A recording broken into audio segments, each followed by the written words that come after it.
Un vinyle, c'est quelque chose qui existe. Donc c'est une pochette qu'on va regarder. Si c'est Et Gatefold, y qu'on voir va quelque ouvrir. chose. Parce que Oui, les problèmes du CD, quand c'est arrivé, tout le monde était là avec la loupe. Eh oui, oh, c'est Coco. pas- c'est- surtout qu'il y avait, en plus, c'était des réductions de pochettes de réduction vinyle. de Donc pochette, voilà. on voyait plus rien. Et donc lui, il explique que c'est quelque chose qui est vraiment religieux. C'est-à-dire qu'il y avait, on observait d'abord le disque, on lisait ce qu'il y avait écrit dessus, qui est le producteur, qui est l'ingénieur du son, qui sont les musiciens, quelles sont les paroles pour certains où les paroles étaient inscrites à l'intérieur. Et qu'aujourd'hui, avec le stream, il avait une comparaison qui était assez amusante. Il dit, c'est comme une machine à café.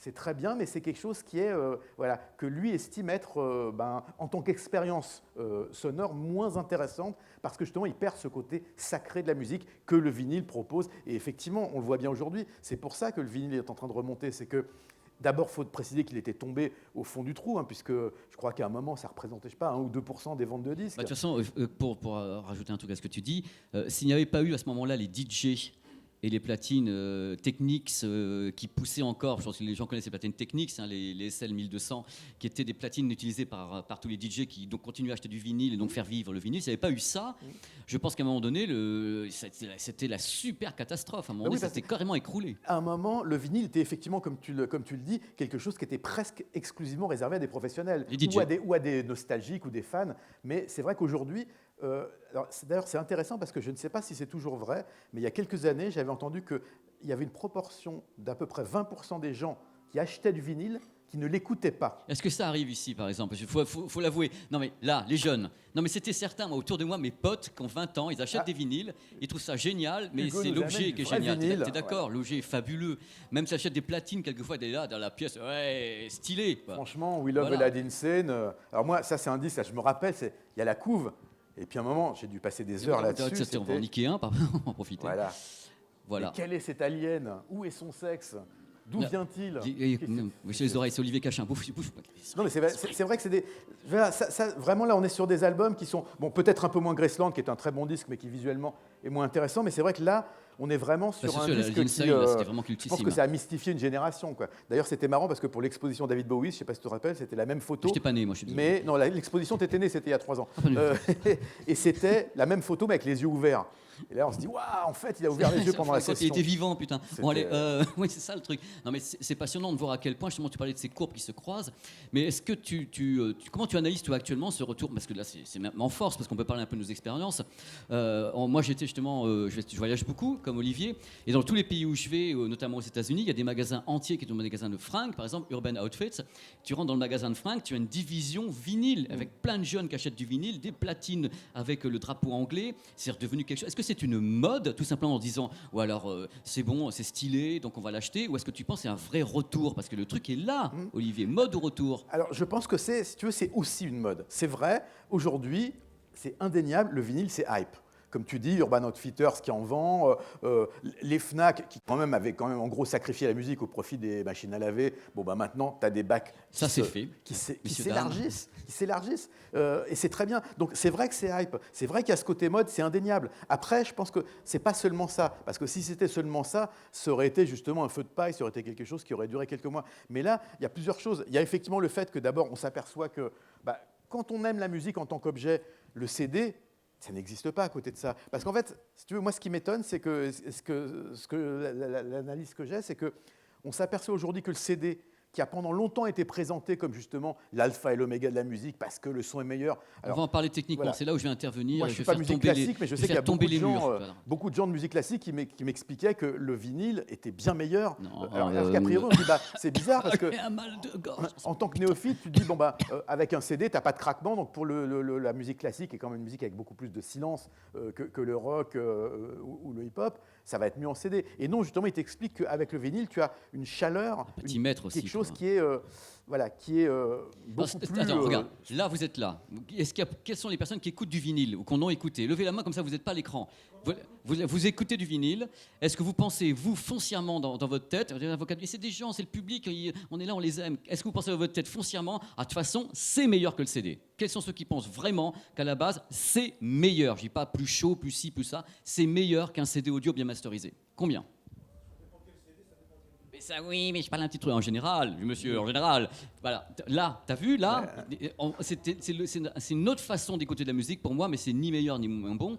faut savoir qu'en plus actuellement, les plupart de vinyles que les gens achètent, le master est numérique, c'est-à-dire c'est le master du CD réégalisé, parce qu'on ne peut pas aller aussi loin en vinyle, donc on fait ce qu'on appelle la courbe RIAA, cette fameuse courbe qui est là, qui castre une partie des fréquences et dit tiens, voilà ton vinyle, voilà, point. Et là, justement, on rentre dans des débats audiophiles, mais qui ne sont pas inintéressants. C'est-à-dire qu'effectivement, quand je disais que c'était hype aussi, ça veut dire qu'effectivement, aujourd'hui, on va avoir des vinyles, et notamment des rééditions d'albums ou des nouveaux albums qui sortent en vinyle, où, comme le disait Pépé, en fait, ça ne va pas être la même chose qu'un vinyle des années 70 ou 80, puisque ça va être comme effectivement une réplique presque. C'est comme si on transférait le CD en vinyle parce que le vinyle était un et on coupe format dans le tas, parce qu'on peut pas, voilà. on peut pas avoir cette dynamique, sinon le diamant sortirait du sillon. Si on a la dynamique du CD, il peut sortir du sillon. Donc le truc, on réégalise, et en effet, pour moi, il y a une grosse différence, et tu l'as bien spécifié, je vais le redire avec d'autres mots. Pour moi, acheter un vinyle qui daterait des années 60, fait à partir des master tapes, donc la bande originelle qui a enregistré et qui peut monter à 48 000 Hz ou un truc comme ça, c'est pas la même chose qu'avoir une édition maintenant d'un album de Daft Punk enregistré entièrement en 24 bits qu'on a remis sur un vinyle et en disant ça fait hype. C'est deux choses différentes. Pour moi, ce sont deux marchés différents. Et justement, les trucs les plus chers vendus actuellement au Japon, ce sont les éditions originelles d'Ella Fitzgerald, du premier Michael Jackson, fait à partir des bandes. Et c'est ce qui coûte le plus cher. Alors, ce qui est aussi amusant, c'est qu'on voit qu'aujourd'hui, pour ceux qui sont vraiment intéressés par la qualité du son, alors, parce qu'en vinyle, il y a quand même un gros problème.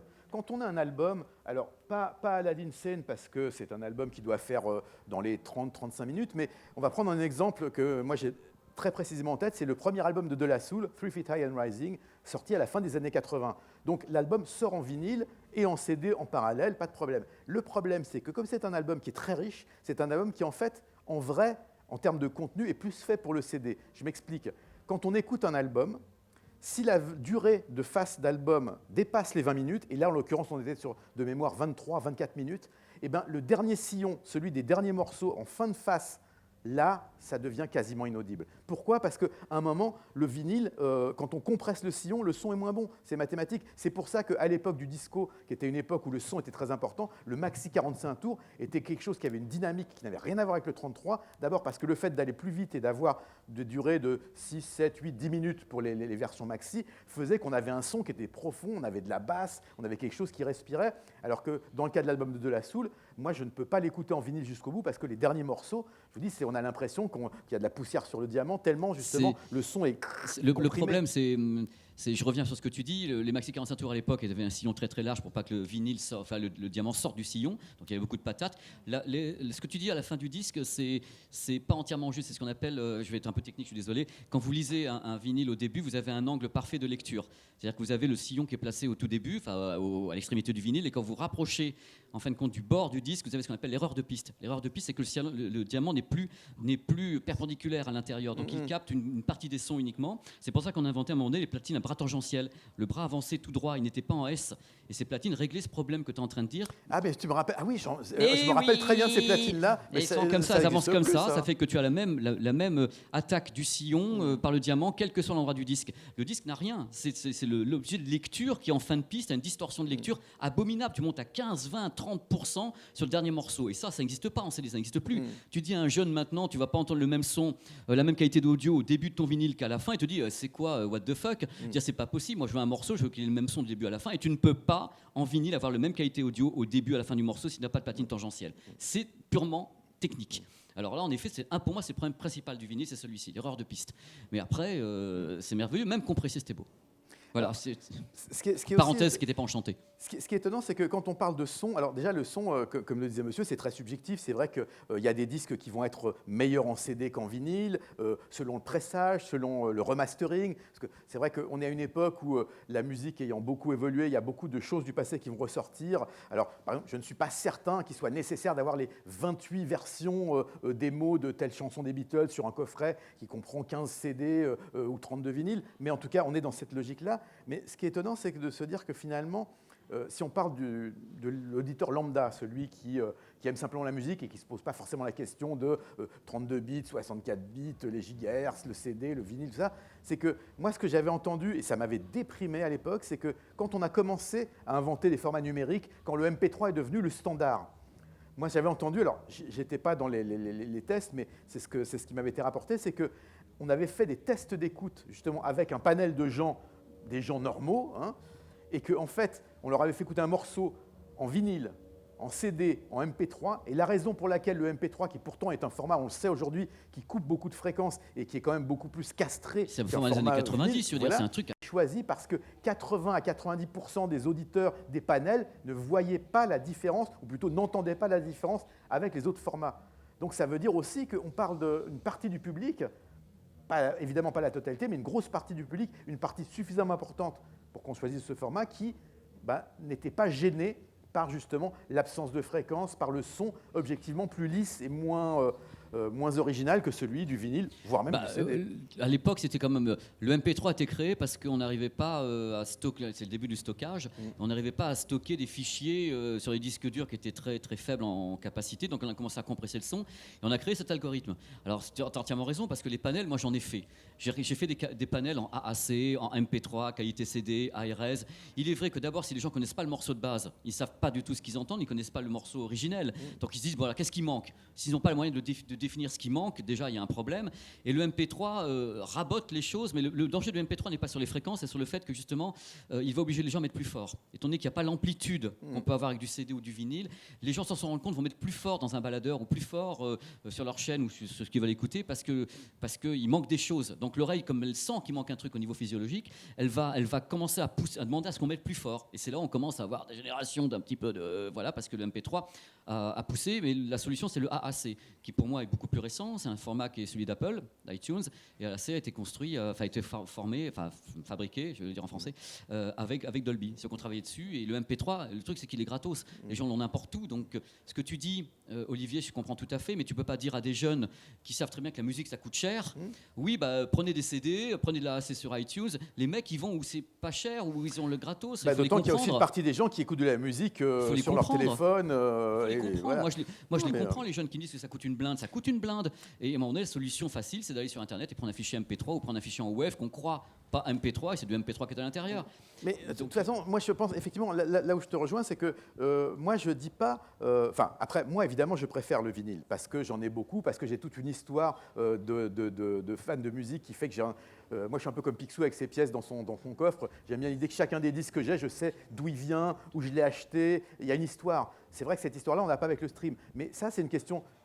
peut-être un peu de génération, c'est certain, mais aussi de personnalité. Moi, je trouve ça différent, mais ce n'est pas mieux ou moins bien d'avoir une discothèque de 15 000 vinyles que d'avoir l'accès à littéralement des millions de titres sur le stream. On va embrayer sur Sony un peu de temps. Par contre, je pense que justement, ça pose une autre question, c'est la valeur de la musique. Quand on a une discothèque, qu'elle soit en vinyle ou en CD, un disque va avoir plus d'importance qu'un morceau qu'on stream. Pourquoi ? D'abord parce qu'on ne peut jamais avoir autant de disques qu'on pourrait avoir de potentialité d'écoute en streamant, ça c'est certain.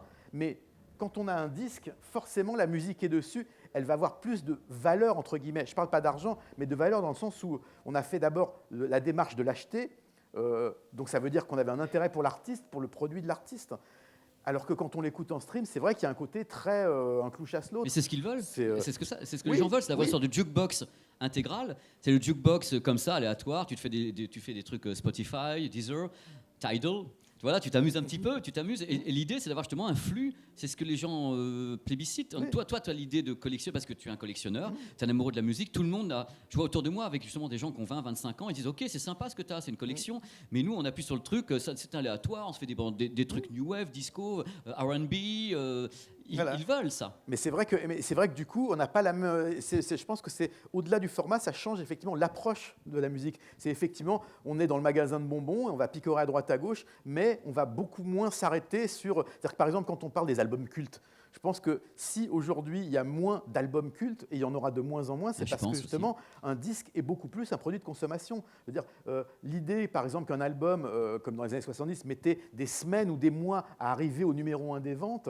C'était aussi parce qu'il y avait une progression, il y avait quelque chose qui se construisait au fur et à mesure du temps. Aujourd'hui, on a des artistes qui vont péter de façon extrêmement rapide, qui vont peut-être aussi d'ailleurs descendre de façon aussi rapide, ça l'avenir nous le dira, mais c'est vrai que les carrières, tout va ensemble, les carrières seront forcément plus courtes, ou en tout cas plus météoriques, parce que, tout simplement parce qu'il y a tellement de nouvelles musiques qui sortent, de nouveaux artistes qui arrivent, c'est de l'instantané, après, c'est un Polaroid. Voilà, c'est ça. On le voit dans le rap français, par exemple, qui est une musique extrêmement dynamique, qui est la musique la plus populaire en termes d'écoute et de stream aujourd'hui. Il y a des artistes qui n'existaient pas médiatiquement et même artistiquement il y a 6 mois, 1 an, et qui se sont propulsés au top des ventes. Il y a 2 ans, c'était Moa Lasquale, qui est un artiste qui a connu une ascension fulgurante. Aujourd'hui, encore plus rapide, quelqu'un comme Gambi, avec le morceau Pop Pop Pop. Il y a 6 mois, personne ne savait qui était Gambi. Aujourd'hui, il est dans le top stream mondial. C'est quelque chose qui était impossible à imaginer à l'époque, justement, du rock des années 70 ou de la pop des années 80. On parle de streaming. On parle de Je fais streaming. l'annonce Sony. Alors, Allez. il faut que j'explique. Avant de commencer, on était avec le public ici, qui est charmant, agréable, on les aime, on les kiffe. Et on a commencé à parler un petit peu de ce qui allait se passer pendant ces 40 minutes. Vous avez déjà le temps de fin, comme ça. Tenez bon. Et donc, je reviens de New York et j'étais justement sur place pour faire un reportage avec Sony Hardware, Sony Music, et ils ont fait une annonce de quelque chose qui va se pointer dans les 3 semaines à venir, qui correspond au streaming uniquement pour le moment. C'est-à-dire que Sony a mis au point quelque chose qui existe depuis très très longtemps, qui s'appelle l'audio sur 360 degrés, donc ce qu'eux appellent le Sony 360 Reality Audio. Et c'est un truc tout à fait particulier parce que là, ils vont le lancer à grande échelle en s'associant avec des grosses plateformes de streaming, ce dont tu parlais tout à l'heure. Donc il y aura Deezer, il y aura Tidal, Amazon Music HD. Donc autant vous dire que la conférence de presse était gigantesque, étant donné qu'il y avait au premier rang, il y avait des dizaines de milliards de dollars qui étaient là en train de regarder, d'applaudir. Hey, Pipi, you're so great. Merci les gars. Et le truc était là. Alors le truc qui est important avec ce système, qui va être lancé avec 1000 morceaux pour commencer, c'est que n'importe quelle personne qui dispose d'un smartphone, d'un casque stéréo et de l'application Deezer ou Tidal qui sera mise à jour, peut accéder à ces morceaux gratos. C'est-à-dire que là, ils sont en train d'inventer un truc pour spatialiser le son. Mais attention, je vais revenir sur un truc qui va t'intéresser, c'est qu'ils vont reprendre les bandes master pour faire ça avec des morceaux quand tu enregistres en 48 pistes et autres. Ils peuvent, grâce à ce système, arriver à la musique stéréo de base, plus 128 objets sonores. C'est-à-dire qu'ils peuvent reprendre les bandes master qui ont servi à enregistrer les albums, donc les bandes, les pistes et autres. Ils peuvent remixer ça avec un outil Sony qu'ils ont à disposition des ingénieurs du son maintenant depuis 3 mois. Les mecs travaillent sur Marvin Gaye, ils ont travaillé sur des tas d'albums qu'ils ont entièrement retravaillé en respatialisant certains sons qu'on peut retrouver ou pas retrouver, tout simplement grâce à l'application. Donc c'est un travail qui est donc effectif et qui sera lancé dans 3 semaines sur ces plateformes musicales. Et pour eux, c'est une nouvelle façon de faire entrer les gens dans une sphère sonore, de les envelopper dans quelque chose qui n'a rien à voir avec le vinyle, malheureusement, mais pour les gens qui écoutent de la musique tout le temps avec les intras, les écouteurs, les casques, avec un stream, avec leur smartphone. Et donc c'est lancé. Et donc tu l'as testé ? Je l'ai testé déjà, moi, au CES de Las Vegas au début de l'année. Je l'ai testé à l'IFA de Berlin. C'est assez étonnant. C'est perturbant parce que tu n'es pas habitué à entendre Marvin Gaye avec la voix peut-être centrée, certains instruments qui vont aller derrière toi.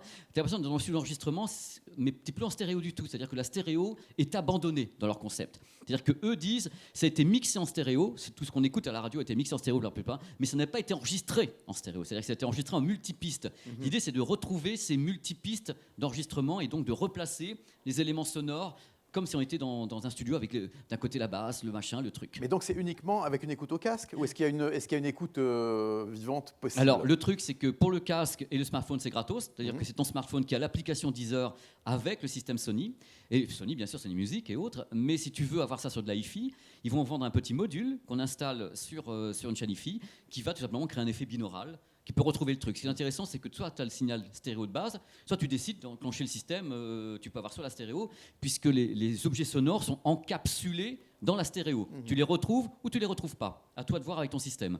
Donc c'est l'annonce qui a été faite, et c'est donc il y a Warner, il y a Universal, Sony Music, qui est associé à ça, donc Deezer, Tidal, Nutgets ou un truc comme ça, qui font des lives aux États-Unis. Il y a Live, nom d'un petit bonhomme.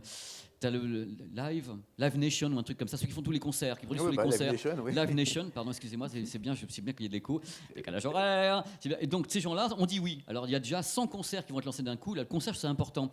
Il y a 100 concerts qui vont être lancés d'un coup avec le système 360. Donc on entendra le public derrière. Vraiment, on verra, on imaginera la scène en écoutant le son. Donc sur les 1000 morceaux, il y a 100 concerts intégraux qui vont être lancés par donc Amazon, Deezer et Tidal. Donc l'information. Est-ce que c'est quelque chose qui va être, adapté à toute la musique disponible en stream, ou est-ce que ça va être fait au fur et à mesure ? On aura une question après. Des questions, j'adore les questions, c'est génial. C'est peut-être ça la question. Vas-y, tu t'appelles comment ? Morgane. Bonjour. Bonjour. Bonjour. Bonjour. Ça va ? Ça va et vous ?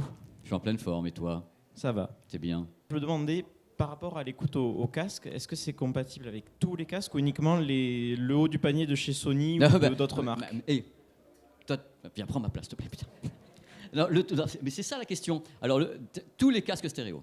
Tout le monde qui a de la stéréo, tu peux dans la stéréo encapsuler tes trucs et les retrouver. C'est-à-dire qu'il va faire un effet binaural. En binaural, c'est de la stéréo.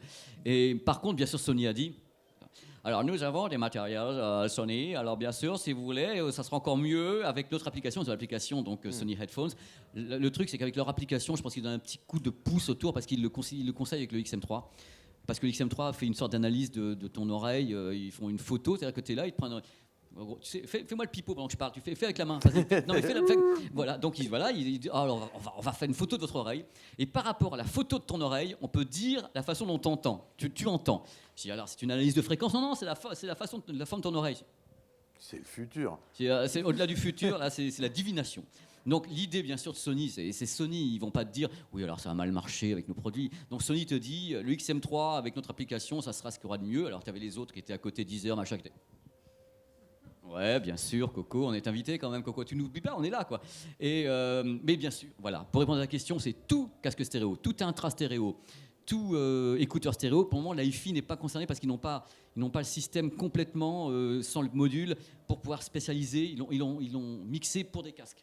Pas pour des casques. Ils l'ont mixé pour des casques. Voilà. L'idée est intéressante et lancée par les plus grands Américains. Alors que ça marche pas, on verra. Hein. C'est un autre problème. Je sais pas ce que vous en pensez. Si vous êtes intéressé pour écouter de la musique qui aurait été faite... Toi, si je te dis réécouter de la musique comme Marvin Gaye avec un son spécialisé, tu vas me dire... Fuck yourself. Non, je vais te dire une chose, c'est que moi, en fait, alors, ça peut paraître snob, mais je n'écoute quasiment jamais de la musique au casque. Mais pour moi, la musique, snob. c'est une expérience. Moi, j'aime bien vivre la musique dans un... Alors, j'en écoute principalement chez moi, enfin, ou sinon en concert ou au cinéma ou à des concerts live filmés. Mais l'idée d'avoir un casque m'a toujours un petit peu gêné. D'abord parce que moi, quand je prends le métro, je préfère écouter ce qui se passe et pareil quand je marche dans la rue. Donc, pour moi, l'écoute, c'est vraiment des enceintes, une qualité, bon, une Platinum K2 éventuellement, enfin, c'est celle que j'ai. Moi, j'ai un système de double stéréo. Donc, moi, je ne suis pas contre l'idée, mais à partir du moment où il y a effectivement ce système dont tu parlais de correspondance avec le module, pour l'écouter sur une chaîne. C'est prévu. Voilà. C'est prévu. Donc, moi, je suis tout à fait open à ça. Olivier, j'écoute ce que tu dis, mais tu sais qu'à la base, l'ingénieur du son va travailler avec un casque. Donc, il travaille au casque déjà, à l'enregistrement. Donc, il n'y a pas une hérésie à écouter un truc en casque. Ah non, je dis pas que c'est une hérésie, je dis juste que non, mais je t'en rajoute 3 tonnes pour que tu j'aime l'idée d'écouter. Voilà. J'ai la chance d'avoir un appartement où je peux mettre du son de façon raisonnable, donc c'est vrai que je préfère ça. Le casque n'est pas quelque chose qui me fait triper. Mais bon, mais je comprends. Truc, mais moi, j'ai une attitude différente, c'est que je me dis que bon, la hi-fi, vous savez très bien, vous êtes ici, le monde de la hi-fi, c'est tout simple, c'est que vous avez des enceintes, mais ce que vous allez écouter dans les enceintes, c'est la pièce. C'est-à-dire que la plupart du temps, tu as le son d'une réflexion de son. Tout va te revenir dans la tronche.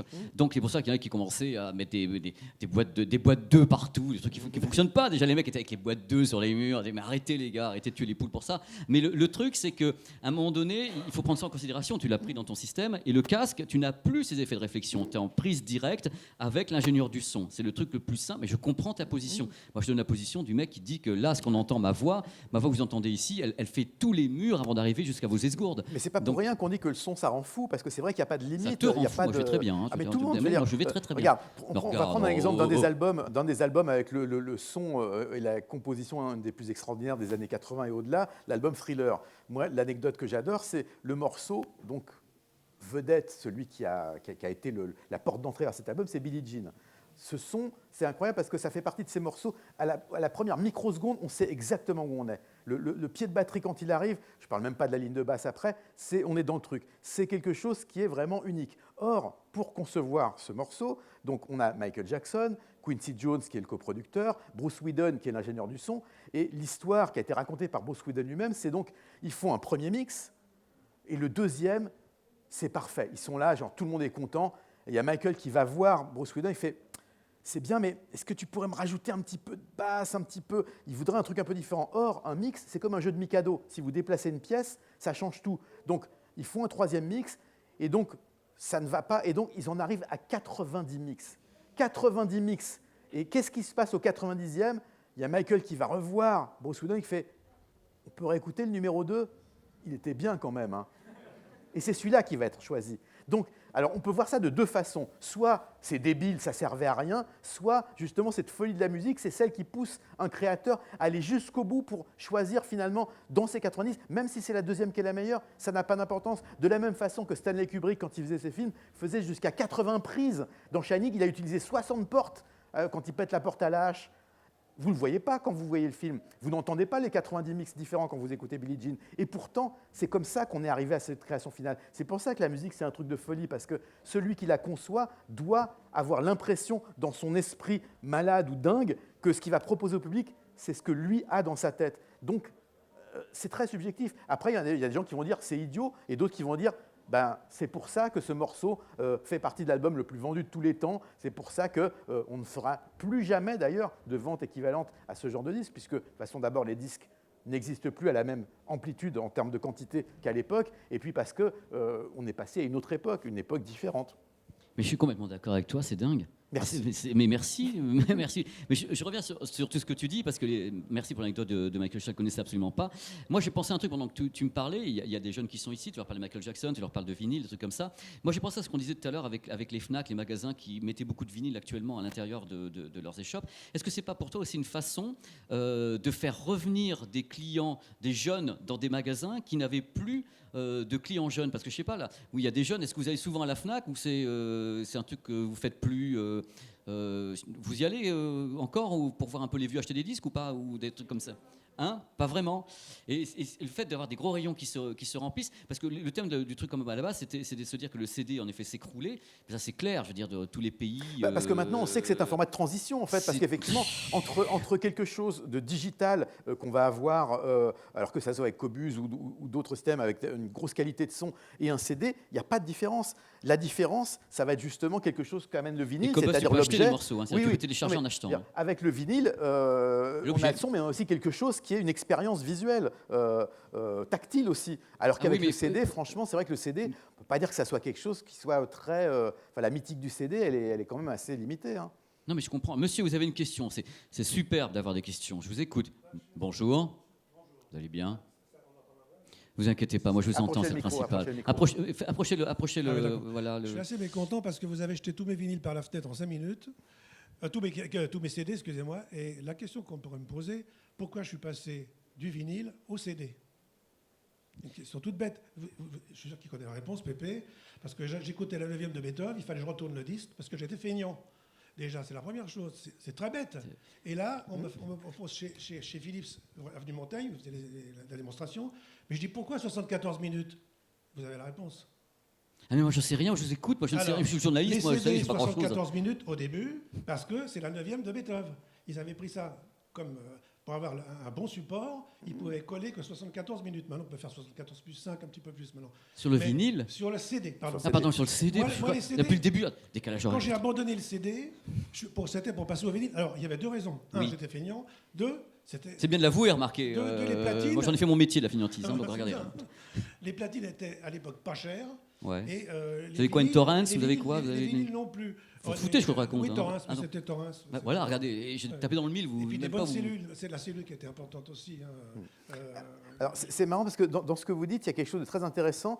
C'est vrai que vous disiez, les vinyles n'étaient pas chers. Et c'est vrai que quand le CD est arrivé, il y avait la douille classique, genre vous allez racheter toute votre discothèque. Et même moi, je me rappelle d'un truc que faisait à l'époque CBS, qui était vraiment, j'ai trouvé ça abusé, il y avait marqué « nice price », prix d'amis. Ah oui, c'était genre 20 à 30% plus cher que le vinyle que vous aviez déjà. Et on vous disait prix d'amis parce que c'était moins cher que le prix du CD normal, qui lui était quasiment le double. Des boîtiers rouges, jaunes, oui, dégueux, des pochettes et des pochettes aussi qui n'étaient pas la reproduction des pochettes. Pour le classique, dès le départ, chez Dodge Gramophone ou des grandes marques comme ça, on avait des enregistrements sur CD extraordinaires. Et une question que je vais poser, c'est ça la question piège. Vous ne me tournez pas du doigt comme ça, je pensais que vous allez me buter. Non.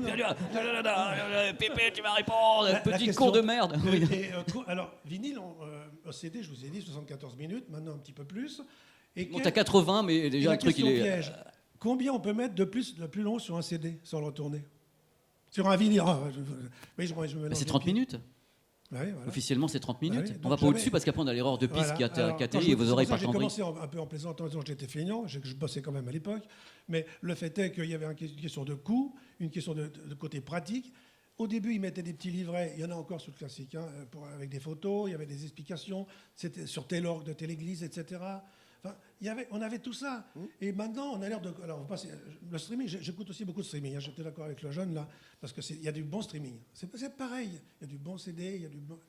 Streaming, c'est soit vous prenez en qualité Spotify, Voilà. soit vous allez vers Cobuzz, Tidal. Il me demandait, et je crois que vous allez peut-être répondre là, parce que moi, j'ai pas pu donner la réponse. Il me dit, FLAC, mais ça prend beaucoup de place par rapport à Le MP3. FLAC, oui, le WAV, mais y a pas, c'est des compressions, ce qu'on appelle, c'est lossless, c'est invisible. Voilà. Donc ça prend plus de place parce que vous avez le Oui, mais est-ce signal. que la qualité est meilleure? Et moi, j'ai pas su lui La répondre. qualité meilleure que oui. quoi? Le FLAC ou l'Ogg-Vorbis, est-ce que c'est meilleur que l'MP3? Mais attends, on va recommencer les choses. On va faire très simplement. Olivier, ça va prendre 3 secondes 5. Vous avez 3 catégories de types d'audio. Vous avez ce qui est compressif. Alors MP3, AAC, OGG Vorbis. WMA. Pardon? WMA. Et il peut être non compressif, cher monsieur. C'est vrai. Bonne journée. Vous m'aurez pas aujourd'hui avec Le web, il est pas vous ne m'aurez pas. Ah ouais. Donc, il ne vous passerez pas, monsieur.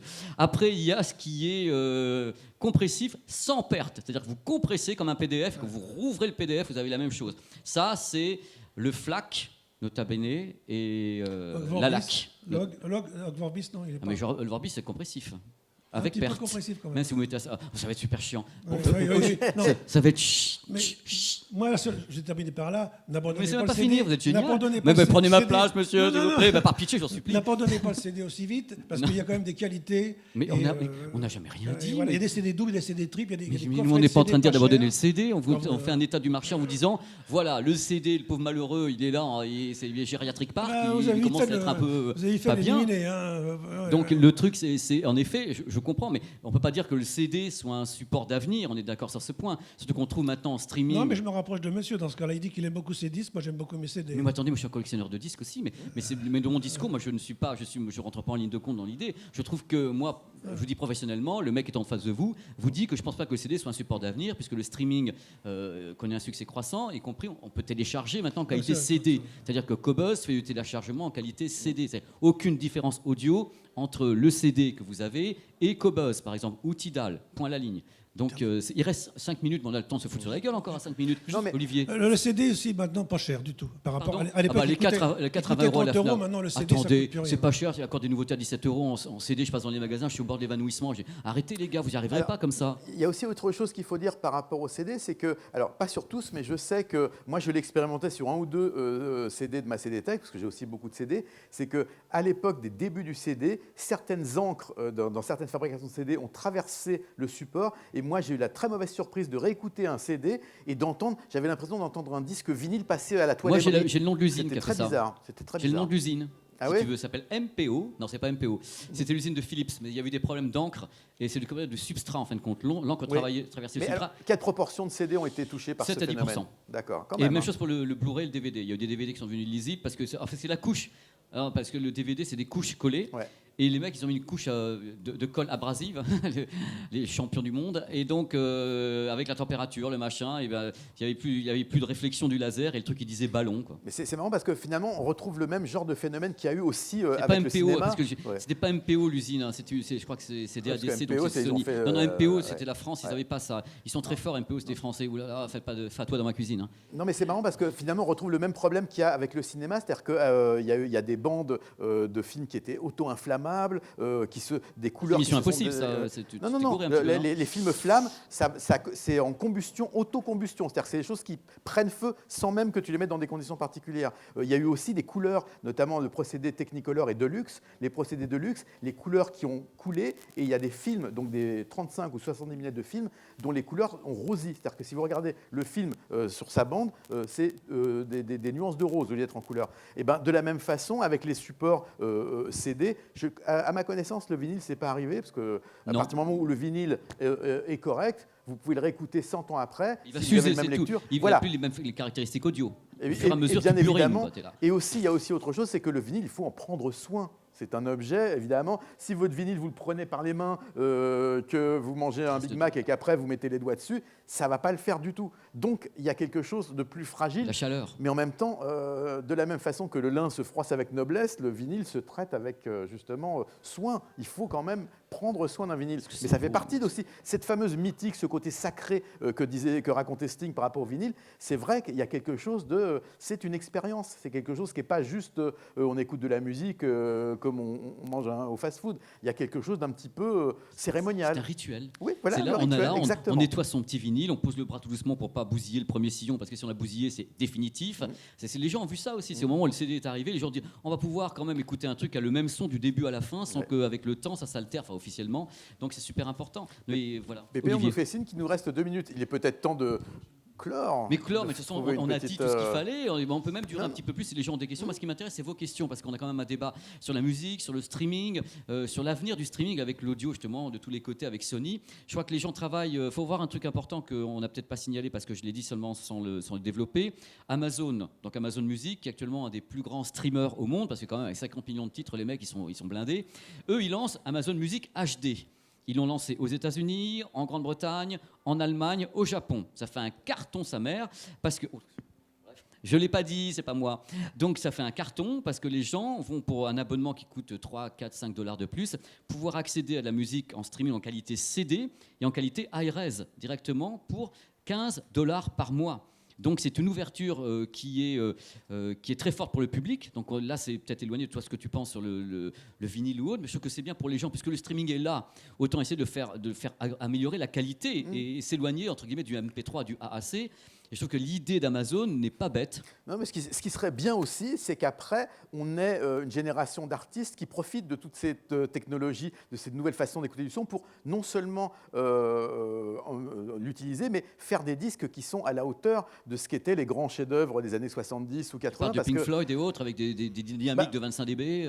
Non, mais même l'idée qu'il y a des disques qui, encore aujourd'hui, étaient des chefs-d'œuvre à l'époque de leur sortie et qui, 20, 30, 40, 50 ans après, sont toujours vénérés et écoutés. Est-ce que ça sera la même technique, chose Olivier, on parle de chef-d'œuvre technique ou artistique? Pas seulement, tout. D'accord. C'est un tout. Je veux dire, évidemment, Pink Floyd, Dark Side of the Moon, au niveau du son, ça reste Hallucinant. le disque de référence pour Hallucinant. tester une Shanifi. Mais c'est pas seulement ça. Si c'était seulement ça, on n'en parlerait plus.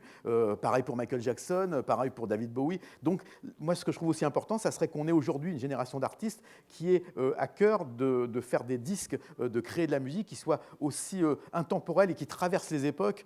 Parce que c'est ça, au fond, parce que l'idée, c'est si dans 50 ans, on en est toujours à dire la musique culte, c'est des disques qui datent des années 70, quelque part, pour moi, ça sera la défaite de la musique. Il faut aussi qu'on continue à créer des œuvres qui, aujourd'hui, en 2019, 2020 et au-delà, restent dans le temps. Parce que c'est ça le vrai, finalement, le vrai enjeu, c'est qu'un disque vieillisse et continue à intéresser, qu'on puisse redécouvrir des choses, qu'on puisse le réécouter en disant « Ah ouais, c'est fort », et pas seulement « Oh là là, t'entends, ça c'est le son des années 80, c'est totalement ringard ». Ce qui est le cas de pas mal de disques. Ouais, qui ont mais été justement, faits par dans rapport le à ce que passé tu dis, moi j'ai une question, parce qu'il y a des jeunes qui sont ici, je suis obligé de vous pointer, mais quand vous imaginez un artiste ou un morceau, enfin je veux dire, quand vous pensez à un artiste, vous pensez à un album ou vous pensez à des morceaux? Parce que ce qui se passe actuellement, c'est que l'album n'est plus considéré, comme on disait tout à l'heure, comme un truc entier avec un début, une fin, une histoire. Les jeunes prennent des morceaux. Uniquement, vous êtes au morceau, vous ne pensez pas à un album. Est-ce que vous achetez des albums ou vous streamez des albums entiers d'un artiste? C'est bien les gars, parlez un petit peu, vous êtes tout au fond là-bas, je vois que les cheveux, contrairement à moi. Allez-y. Il n'a pas le micro, le jeune homme de bonne famille là-bas. Voilà, c'est pas... Alors, album... Toi, t'achètes un album en entier, Ça, directement, et pas dire, je prends que le morceau phare... Non, peut-être après, s'il y a des morceaux qui vont pas me plaire, mais Ouais. au début, je vais faire tout l'album. Tu vas faire tout l'album, donc c'est pas du picore. Voilà, on commence par écouter l'album, après on choisit les morceaux qu'on peut faire, on les réécoute. Qu'est-ce qui se passe? Les morceaux qu'on a écoutés le moins, on les réécoute, on se dit ah ouais, il y a quand même des trucs pas mal. Mais ça, c'est vrai que c'est une approche qui est celle d'un support et principalement du vinyle. C'est ce que je pense, c'est pour ça que je voulais l'amener à ça. Quand tu achètes un album, tu as l'album. Quand tu prends des morceaux de streaming ou des trucs comme ça, tu picores dans l'idée. Est-ce qu'on a fini ou pas? Si vous avez encore des questions, c'est le moment. Parce que voilà, monsieur... Monsieur Pédrin, ne parlez pas s'il n'y a pas le micro, parce que moi je ne veux pas vous entendre. Personne ne va vous entendre. Ça va être fort dommage tout de même. Je fais un test? Non, c'est bon. Vas-y, allez-y, pardon. Moi j'ai... parce qu'on s'est vu tout à l'heure. Mais non, mais c'est pour ça. Alors j'ai une question, c'est que maintenant beaucoup de personnes écoutent de la musique, principalement c'est téléphone, casque, sans fil. Oui. Pourquoi est-ce que le meilleur de musique qu'on puisse avoir, c'est de la PTX? Alors il y a le 5.0, il y a le 5.0 qui est sorti. Qu'est-ce que les constructeurs ont l'intention de faire? Rien. Mais je vais t'expliquer pourquoi. Donc ça parce veut dire que qu'on va Olivier- rester avec notre musique Non mais pourrie, arrête, ils je vais sont- t'expliquer pourquoi, parce qu'Olivier l'a très bien dit tout à l'heure. Ce que font les marques comme Bose, par exemple, parce que Bose, moi je les aime bien, ils sont gentils les loulous en Grande-Bretagne. Bose, ils font des panels. Là, vous n'êtes pas beaucoup, mais ils mettent 100 personnes dans une salle. Ils disent voilà, les cocos, fermez les yeux, on vous bande les yeux, on vous donne à bouffer, c'est merveilleux. Et on va vous passer de la musique, et vous allez me dire quelle est la meilleure qualité audio. Ils switchent d'un truc à l'autre, sans dire aux gens si c'est du AAC, du 24 bits, du CD, du machin. Et il n'y a que 17 à 20% des gens qui ont noté une petite différence entre 2-3 qualités audio. C'est-à-dire quand ils sont passés, à mon avis, de la qualité MP3 256 machin truc, vers du qualité CD. Donc globalement, le fabricant est là. Je suis un industriel, qu'est-ce qui est important ? Gagner un peu de thunes. Donc l'idée, c'est que soit on se décide qu'en effet le public n'entend rien, et on parle du principe qu'il n'entend rien avec les panels, et dans ce cas-là, ça nous évite de payer les licences à Qualcomm pour avoir la PTX, ça nous évite de payer les licences à Sony pour avoir du LDAC, donc ça fait qu'on a uniquement le AAC en Bluetooth et le SBC qui sont absolument gratos, complets. Le AAC, il y a peut-être un truc à donner à Dolby, mais ça va être juste une misère. Le truc, c'est qu'en effet, soit tu vas vers des marques hi-fi, puisqu'on est au salon de la hi-fi, d'ailleurs, donc Sony, par exemple, qui fait des casques grand public comme le XM3. Sony, c'est fait au Japon. Donc les Japonais ont dit voilà, PPG-san et tout, voilà, la totale. Et ils ont décidé de faire le Sony XM3 qui est compatible à PTX, le LDAC, parce que c'est un univers Sony audiophile. Mais Bose n'a jamais été une marque audiophile. Ils font des casques pour les pilotes d'avion à la base. Ils sont là dans les cockpits. Tango Charlie, voilà, c'est le but de Bose. Donc, si tu veux, il y a des marques qui sont plutôt prédestinés à pousser sur la qualité audio parce qu'ils savent qu'ils sont en général japonais, hein, qu'on soit clair, c'est en général japonais, que ce soit Audio-Technica, que ce soit en effet Sony, toutes ces marques-là poussent, mais le reste des grandes marques, donc Bose et autres, ne poussent pas là-dessus, ça se vend comme des petits pains sans balancer la PTX. Et si Bose avait balancé la PTX sur leur nouveau casque, ils auraient perdu leur public. Mais c'est quoi ce truc-là? Pourquoi nous parler de ça maintenant? Pourquoi c'est pas sur les autres? Et bing, commercialement, ils seraient un peu pris. Mais est-ce que je réponds à ta question ou pas? Je te déprime, c'est bon, c'est normal. Alors, là. C'est question de droit, c'est question de panel de consommateurs. Vous, une question, vas-y, cause. C'est bien, toi, tu vas prendre je me fatigue, je prends mon métier. Non, pour revenir sur Amazon Music Oui. HD, de pourquoi Alors, ils l'ont pas mis en France, parce que moi je pense. Mais il est lancé en France, il va le lancer. Ils vont le lancer. Ouais, c'est tout pays. Mais je pense, comme je regardais beaucoup de vos vidéos, et en France, on n'a pas. T'as le Doliprane.